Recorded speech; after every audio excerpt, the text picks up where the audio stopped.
Hello everyone, have a nice day. Today's topic is gall bladder stone. आज का हमारा topic है gall bladder stone के बारे में. पित्ते की थैली में स्टोन क्यों हो जाती हैं और किस वजह से होती हैं और उसके साइन सिम्टम्स क्या क्या होते हैं. लीवर के नीचे होता है गॉल ब्लैडर. ये लीवर है.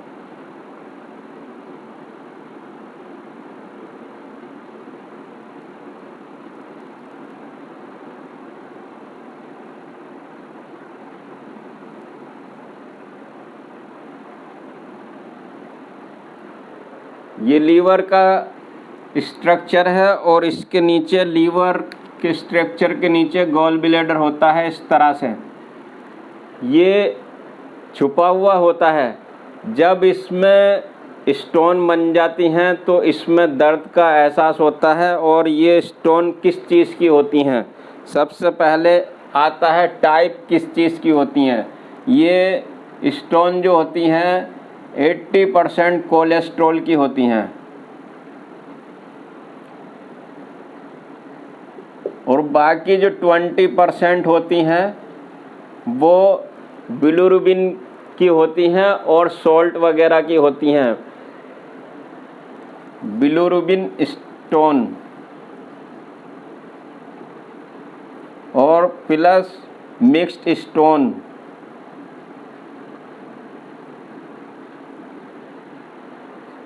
तो ये 80% तो होती हैं कोलेस्ट्रॉल की बनी हुई और दूसरी होती हैं बिलिरुबिन और मिक्स्ड स्टोन होती हैं. कोलेस्ट्रॉल की जो स्टोन होती है उसका कलर होता है येलो. ये येलो कलर की होती हैं और बिलिरुबिन की ग्रीन होती हैं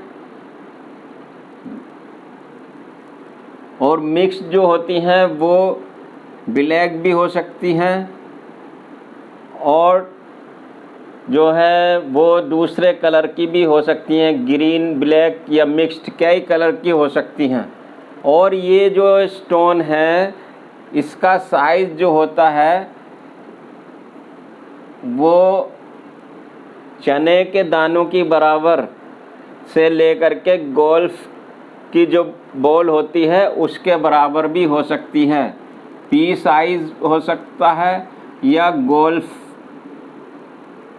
की बॉल का साइज़ भी इसका हो सकता है. छोटी से बड़ी 1 मिलीमीटर से लेकर के ये 15-20 mm की भी हो सकती हैं. 1 mm टू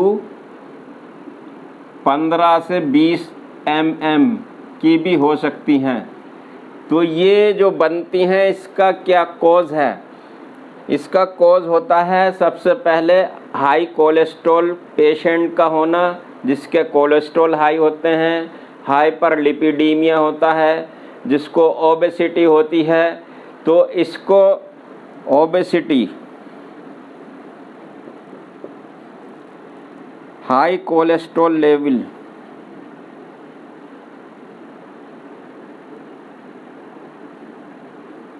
हाइपरलिपिडीमिया,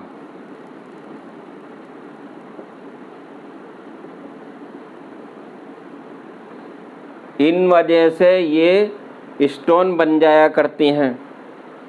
इसका एक फॉर्मूला है कि ये किसको होता है.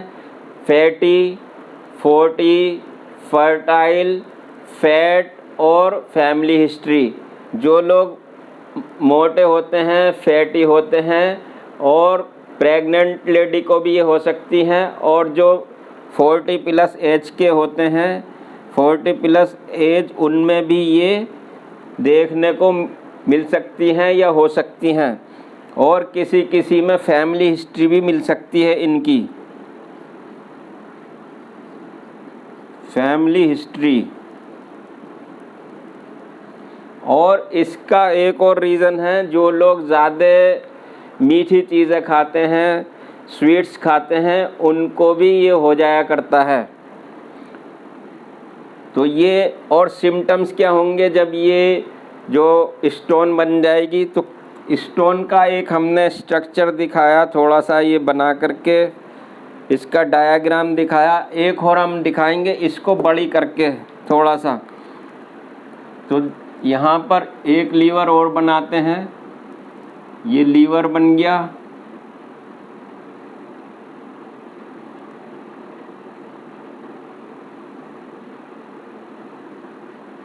ये लीवर से दो इसकी वो निकलती हैं डक्ट, जिनको हेपेटिक डक्ट कहते हैं, जो बाइल बनाती हैं। इस तरह से ये यहाँ से ये बाइल को लेती हुई, ये लीवर का लेफ्ट लोब है और ये राइट लोब है और ये गॉल ब्लैडर है। तो अभी हम दिखाते हैं कि कैसे किस तरह से ये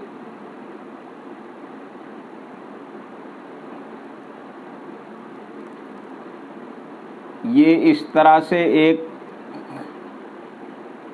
ये दोनों लीवर से जो बाइल की फॉर्मेशन होती है वो आती है इसमें गॉल ब्लैडर के अंदर।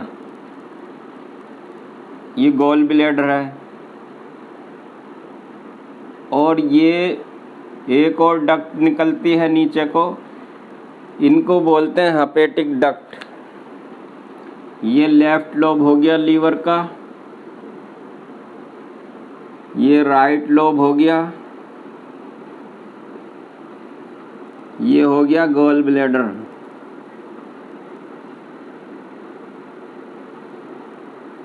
ये गॉल ब्लैडर हो गया।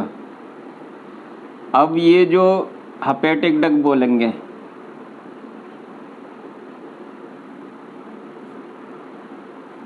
ये लेफ्ट लोब से निकल रही है तो इसको लेफ्ट बोलेंगे, और ये राइट लोब से निकल रही है तो राइट हेपेटिक डक्ट, RHD। और ये बाइल डक्ट हो गई।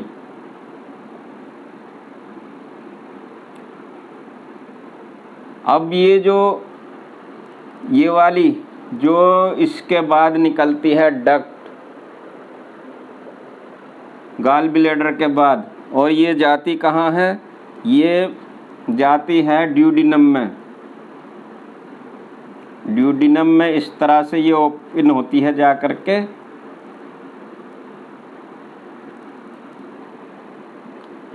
ये है common bile duct, common CBD बोलते हैं इसको। ये कॉमन बाइल डक्ट है। और यहाँ पर ये जो है इसको सिस्टिक डक्ट बोलेंगे, सिस्टिक डक्ट, जो गॉल ब्लैडर से इसको कनेक्ट करती है बाइल डक्ट को, उसको सिस्टिक डक्ट कहते हैं। और यहाँ पर जो बाइल की क्यों ज़रूरत पड़ती है? बाइल की ज़रूरत पड़ती है जब हम खाना खाते हैं तो खाने के डाइजेशन के लिए बाइल की ज़रूरत पड़ती है, और बाइल जो है डाइजेशन में हेल्प करता है और ये फैट का भी डाइजेशन करता है। तो जब हम खाना खाते हैं उसके बाद क्या होता है कि ये जो बाइल है इस तरह से घूमता है। इसके आने के बाद इसके अंदर कॉन्ट्रिक्शन होता है और रिलैक्सेशन होता है। ये एक जो है बलून लाइक स्ट्रक्चर है। जब खाना खाते हैं तो नर्वस सिस्टम से इसको सेंसेशन मिलते हैं और इसको ऑर्डर मिलता है कि बाइल को रिलीज़ करो, तो ये जो है सिकुड़ता भी है और फैलता भी है, कॉन्ट्रैक्ट करता है और रिलैक्स करता है, जिसके नतीजे में यहाँ से बाइल होता हुआ इसके अंदर चला जाता है CBD में, और यहाँ पर आता है जो स्मॉल इंटेस्टाइन की ड्यूडिनम में आता है डाइजेशन के लिए। तो ये हो गई बात क्लियर। अब स्टोन क्यों बनता है? जब यहाँ पर कोलेस्ट्रॉल का डिपोजिशन ज़्यादा हो जाता है, इसके अंदर कोलेस्ट्रॉल की क्वांटिटी ज़्यादा परसेंटेज जो है बढ़ जाती है, तो वो स्टार्टिंग में तो एक माइन्यूट एटम कह लीजिए या रेत के कण की बराबर वो यहाँ पर एक डॉट बन जाता है, और टाइम टू टाइम इस डॉट पे इस तरह से ये होती हुई इसका साइज़ जो है कुछ दिनों में बढ़ता चला जाता है। इसी तरह से बिलिरुबिन जो थिक हो जाता है उसके भी पार्टिकल और कोलेस्ट्रॉल के पार्टिकल जब जमा हो जाते हैं या बिलिरुबिन के पार्टिकल तो वो भी स्मॉल साइज़ के होते हैं और वो भी इसमें आहिस्ता आहिस्ता उनका साइज़ जो है बढ़ने लगता है। तो इस साइज़ के बढ़ने की वजह से और कुछ जो है ये दोनों मिक्स बन जाती हैं। थर्ड जो होती है कि कोलेस्ट्रॉल की भी होंगी और किसी किसी को जो है वो बिलिरुबिन की भी स्टोन बन जाया करती हैं। तो अब सिम्टम्स क्या होंगे इसके? सिम्टम्स होगा जब ये हैवी हो जाएगा स्टोन की वजह से तो पेन बन जाएगा, पेन राइट एब्डोमेन, क्योंकि गॉल ब्लैडर जो होता है वो राइट पसलियों के नीचे होता है, लीवर के साथ जुड़ा हुआ होता है, राइट पसली के नीचे होता है, इसलिए ये जो है इसका दर्द जो है राइट एब्डोमेन में होगा और कभी कभी इसका दर्द जो है एपिगैस्ट्रिक रीजन में भी होने लगता है और इसका दर्द बैक साइड में भी चला जाता है और ये दर्द जो है खाना खाने के 2 घंटे बाद बढ़ता है। वो इसकी वजह क्या है? खाना खाने के 2 घंटे बाद क्यों बढ़ेगा? जब खाने को डाइजेस्ट करने के लिए ये गॉल ब्लैडर जो है कॉन्ट्रैक्ट करेगा और रिलैक्स करेगा तो उसकी वजह से जो इसमें प्रेशर पड़ेगा, प्रेशर की वजह से दर्द बन जाता है। और जो मोस्ट कॉमन इसका एक रीज़न है दर्द का, वो रात को जैसे कोई खाना खाता है तो रात को आधी रात को इसका दर्द उसको उठा देता है, क्योंकि ये खाने के 2 घंटे बाद बढ़ जाता है। तो इसलिए जिन लोगों को गॉल ब्लैडर स्टोन है उनको एक तो नाइट में कम खाना चाहिए और दूसरा उन्हें 7-8 बजे ही खा लेना चाहिए ताकि वो अच्छी तरह से डाइजेस्ट हो जाए और वो उस दौरान अपनी वॉकिंग वगैरह भी कर लिया करें। इससे क्या होगा कि नाइट में उनको दर्द नहीं होगा। नहीं तो देखा गया है मोस्ट जो कॉमन पेशेंट की प्रॉब्लम है ये रात को दर्द बन जाता है और वो रातों को हॉस्पिटल के चक्कर काटा करते हैं। तो एक तो ये हो गया इसका राइट एब्डोमेन में दर्द हो गया, एपिगैस्ट्रिक रीजन में भी दर्द हो सकता है, इसका बैक साइड में भी दर्द जाता है। और इसका एक टेस्ट होता है जिसको कहते हैं मर्फी साइन, ये हम यहाँ लिख देते हैं, मर्फी साइन होता है। इसको चेक करने के लिए without any investigation Murphy sign, Murphy sign क्या होता है ये हम आप ये रख के बताते हैं अभी। मर्फी साइन ये होता है कि पेशेंट को सीधा लिटा दिया और पेशेंट के घुटने ऊपर खड़े कर दिए, घुटने ऊंचे कर दिए और हाथ सीधे कर दिए और रिलैक्स पोजीशन में पेशेंट को लेते हैं। उसके बाद ये जो फिंगर है हमारी राइट पे लेफ़्ट भी रख सकते हैं और पेशेंट के यहाँ पर इस तरह से राइट एब्डोमेन में पेशेंट को बोलते हैं डीप ब्रीथ लेने के लिए, गहरा सांस लेने के लिए बोलते हैं और उससे बोलते हैं कि गहरा सांस लेके छोड़े। तो जब हम इसके राइट हाइपोकोंड्रिक रीजन में उसको नीचे को पेशेंट सांस छोड़ेगा और हम प्रेशर डालेंगे तो जैसे ही गॉल ब्लैडर हमारी फिंगर से टच होगा तो पेशेंट को एक बहुत ही तेज़ी से दर्द होगा और झटके के साथ दर्द होगा। तो ये इसको बोलते हैं कि मर्फी साइन। इसका मतलब है कि पेशेंट को गॉल ब्लैडर की कोई प्रॉब्लम है, या तो सिस्टाइटिस हो गया है, गॉल ब्लैडर में स्वेलिंग है या उसको स्टोन है, तो उसके फर्दर इन्वेस्टिगेशन के लिए फिर उसको इन्वेस्टिगेट किया जाता है। उसमें क्या करते हैं, उसमें अल्ट्रासाउंड कर लेते हैं, अल्ट्रासोनोग्राफी। इसी टेस्ट से पता चल जाता है कि पेशेंट के जो कितनी बड़ी स्टोन है, कितने mm की स्टोन है, उसके अकॉर्डिंग जो है ट्रीटमेंट दिया जा सकता है। अब बैक साइड के साथ साथ क्या होता है, बैक पेन, इसमें वोमिटिंग होने लगती है पेशेंट को। कभी कभी पेशेंट को गैस्ट्रिक इरिटेशन की वजह से तो वोमिटिंग तो होंगी और लूज मोशन भी हो सकते हैं। और खाना हजम नहीं होगा, उसमें एसिडिटी भी बन सकती है, बेल्चिंग वगैरह होने लगती है, गैस्ट्रिक रिफ्लेक्स होने लगता है।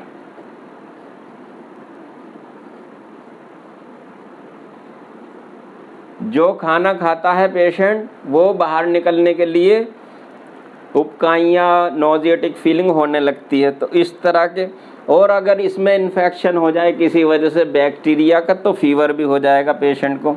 हम यहाँ लिख देते हैं, इसके बाद इन्वेस्टिगेशन तो छोटा सा है, यहाँ पर और लिख देते हैं फीवर भी हो सकता है। रेफर्ड फैन जो है बैक साइड में जाता है इसका।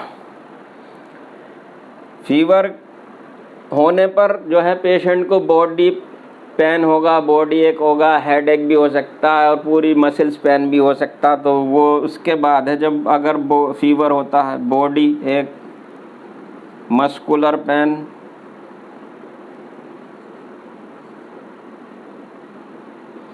अब ट्रीटमेंट क्या करेंगे पेशेंट का, ऐसे पेशेंट का जिसको ये है गॉल ब्लैडर स्टोन।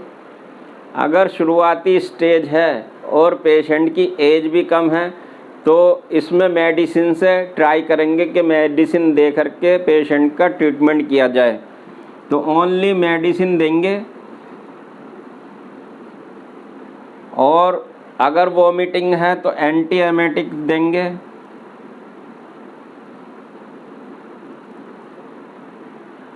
और कुछ अगर फीवर है पेन किलर या एंटीपायरेटिक भी दे सकते हैं, एंटीपायरेटिक्स। और अगर उसको स्पाज्म की वजह से पेन है, पेशेंट को स्पाज्म हो रहा है इसकी वजह से, एंटी स्पाज्मोटिक दे देंगे।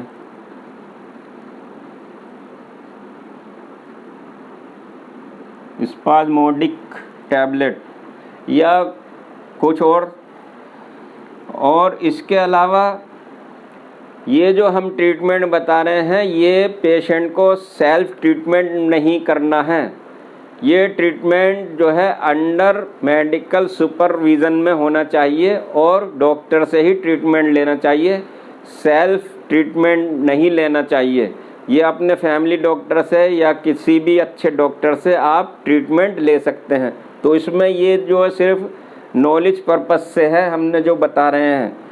अगर डायरिया हो रहा है तो एंटी डायरियल भी दे सकते हैं, और कोई अगर एसिडिटी है तो एंटासिड वगैरह भी दे सकते हैं। एंटासिड और उसके कैप्सूल जो एसिडिटी को कम करें, उसकी टैबलेट्स भी आती हैं एसिडिटी को कम करने के लिए। और अगर ये बाद में कोई और रास्ता नहीं बचता है, तो जब तक इसका ट्रीटमेंट मेडिसिन से ले सकते हैं।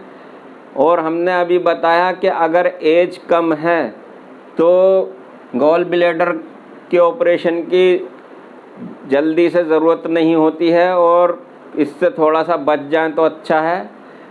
और अगर ऐसी सिचुएशन बन गई है कि गॉल ब्लैडर को रिमूव करना बहुत ही ज़रूरी है, और इसकी वजह से कोई बड़ी परेशानी या मेजर प्रॉब्लम बन सकती है, या जैसे यहाँ पर आकर के अगर छोटी स्टोन है, CBD में ब्लॉकेज यहाँ कर सकती हैं,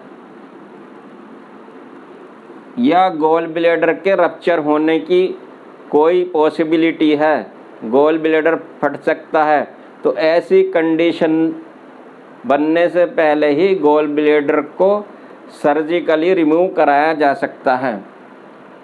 तो ये थी हमारी वीडियो गॉल ब्लैडर स्टोन के बारे में। तो आई होप कि ये वीडियो हमारी आपको पसंद आई होगी। हमारे चैनल को सब्सक्राइब कीजिए और दूसरे लोगों तक इस जानकारी को पहुंचाने के लिए और उनकी हेल्प के लिए हमारी वीडियो को ज़्यादा से ज़्यादा शेयर कीजिए। और सबसे पहले हमारी वीडियो देखने के लिए बेल आइकॉन को क्लिक कर लीजिए। Thanks for watching. तो मिलते हैं किसी और नए वीडियो में नए टॉपिक के साथ। Okay, thank you, bye.